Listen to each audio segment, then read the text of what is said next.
Tiene la palabra el diputado Vázquez Sá. Gracias, presidente.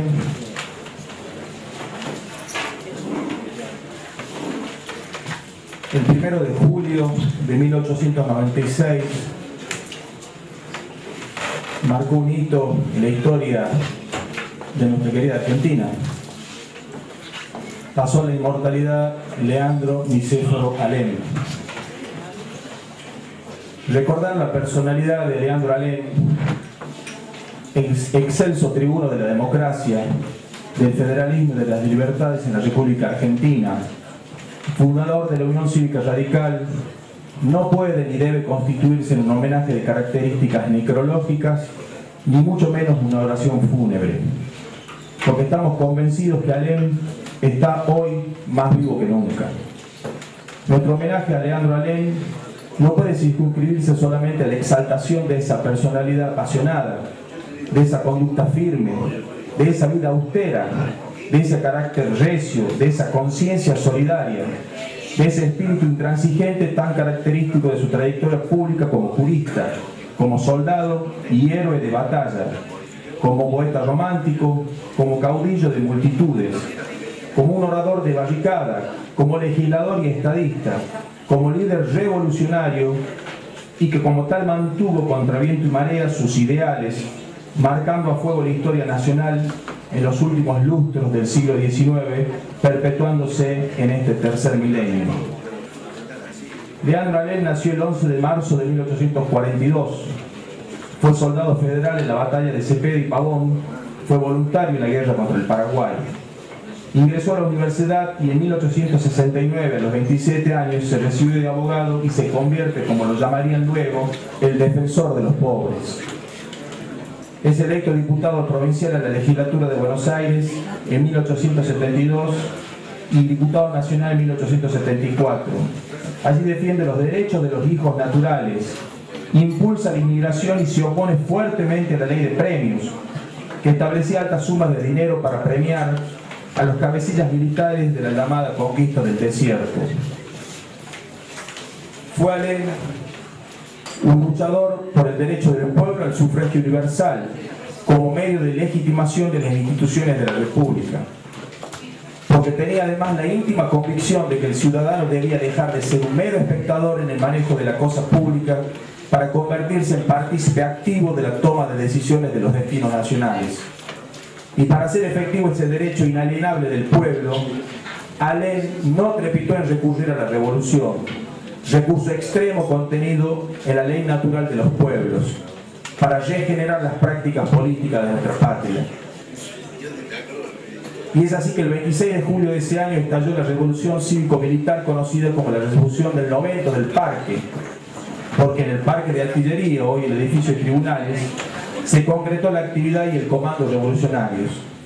La Junta de Gobierno era presidida por Alem, mientras que el general Manuel Campos, mitrista, comandaba las fuerzas militares revolucionarias. Hubo cantones o trincheras revolucionarias en varios puntos de la capital y de las provincias del interior. La revolución duró 3 días, dejando un saldo de varios muertos y heridos.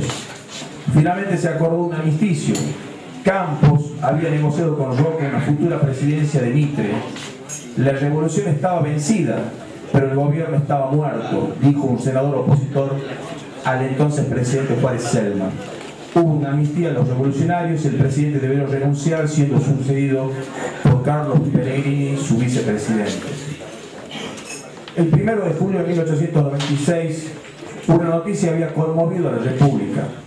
Se había quitado la vida Leandro Alem, el viejo joven de canas y barbas blancas, cuando contaba con 54 años de edad, dentro del vehículo que le conducía hacia el Club El Progreso.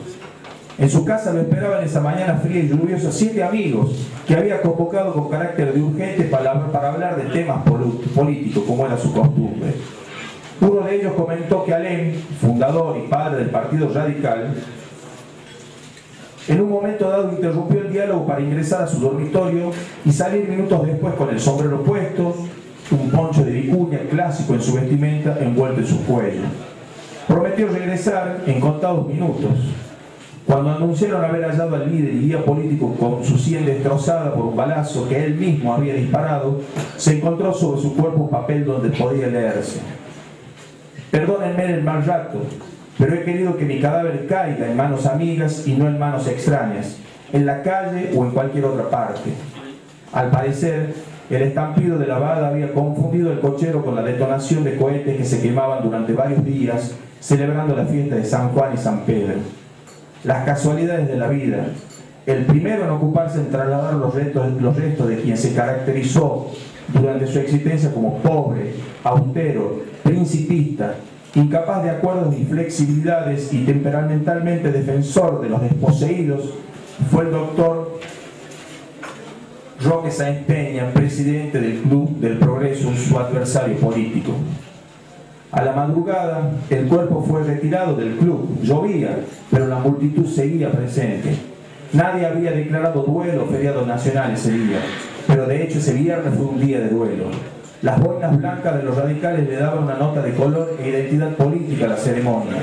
Desde las provincias desfilaban las delegaciones. Venían de todos lados, de Santa Fe, Córdoba, Entre Ríos, Tucumán, Salta, etc. Todos tenían dibujada en el rostro la expresión de quien sabe que está viviendo una circunstancia dramática e histórica a la vez. Iban a verlo muerto a Alem, como antes lo vieron desbordante de vida, subido a las tribunas hablando del pueblo con ese inconfundible todo de voz y esa figura en la que el compadrito y el poeta parecían confundirse en un solo trazo. Cada uno tenía una anécdota que contar, una pequeña historia que evocar, un momento compartido, un apretón de manos, un abrazo o una copa. El sábado a la mañana amaneció con sol. Miles y miles de personas acompañaron el cuerpo de Alem a la Recoleta. Nunca antes se había visto, ni se vería por mucho tiempo, una multitud tan compacta despidiendo un hombre público. Nunca se había visto a tantos pobres, a tantos vecinos de los barrios populares salir a la calle con el rostro consternado para acompañar a su última morada al hombre que amaban. Un periodista dirá que el espectáculo de la multitud en la calle no se parecía a un cortejo fúnebre, sino a una manifestación. Su testamento político. Leandro Alem, el romántico, poeta, lírico, combatiente en Pavón, Cepeda y en la Guerra del Paraguay, fue un hombre de acción, persiguió sus ideales y levantó las banderas de la ética y la moral en la praxis política. Marcó el camino de la Unión Cívica Radical al decir, en los albores del siglo XIX, nuestra lucha es por la causa de los desposeídos. Fue un hombre de la democracia con valores inclaudicables que luchó contra la demagogia, la corrupción y el fraude electoral. Los valores e ideales de Leandro Alem atraviesan los tiempos, llevan la impronta del país y de los representantes que los argentinos queremos.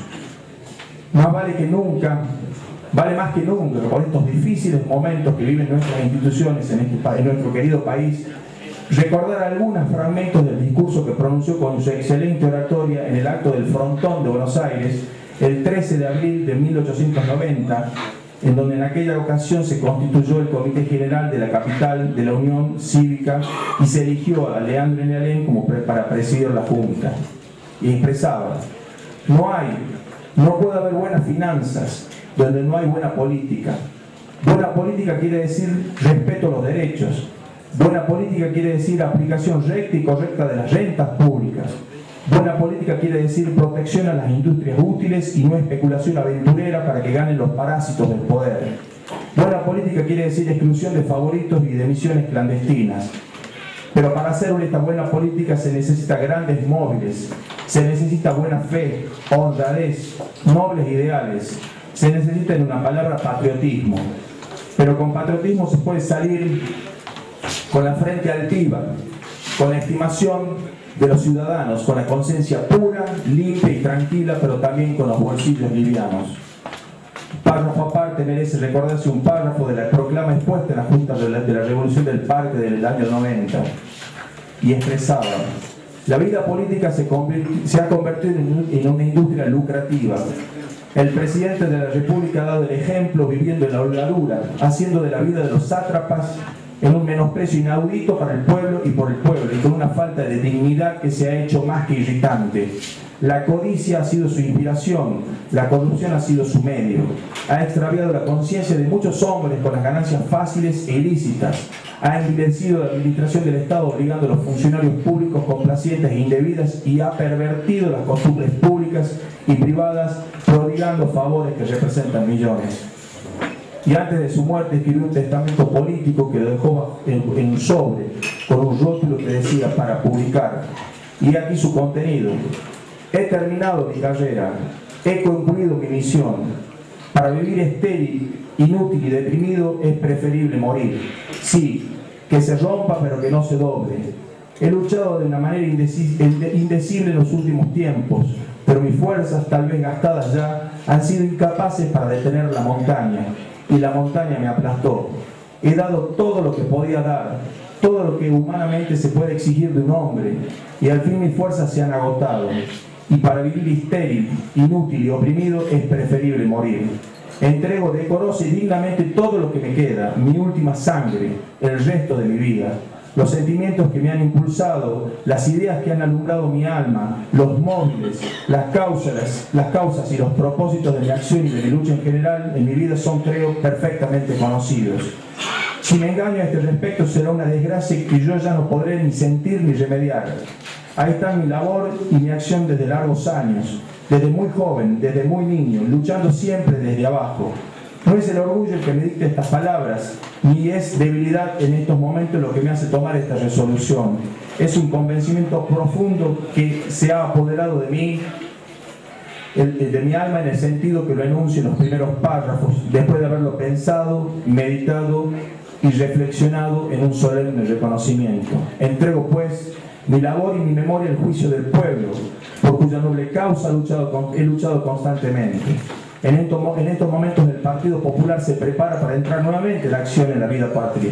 Esta es mi idea, este es mi sentimiento, esta es mi convicción arraigada sin ofender a nadie. Yo mismo he dado el primer impulso y sin embargo no puedo continuar. Mis dolencias son gravísimas, necesariamente mortales. Adelante entonces los que quedan. ¿Cuánto bien he podido hacer este partido si no hubiesen prometido ciertas causas y ciertos factores? No importa, todavía puede hacerse mucho. Pertenece principalmente a las nuevas generaciones a asumir ese desafío. Señor Presidente, en esta sesión que gracias a Dios encaminamos todos juntos, homenajear a estos dos hombres, como el general Perón, como Hipólito Yrigoyen y como Leandro Raleni, no hace más que llamarnos a una profunda reflexión por los momentos que estamos viviendo en nuestra patria. Pero esa profunda reflexión para interpretar de dónde venimos y hacia dónde vamos.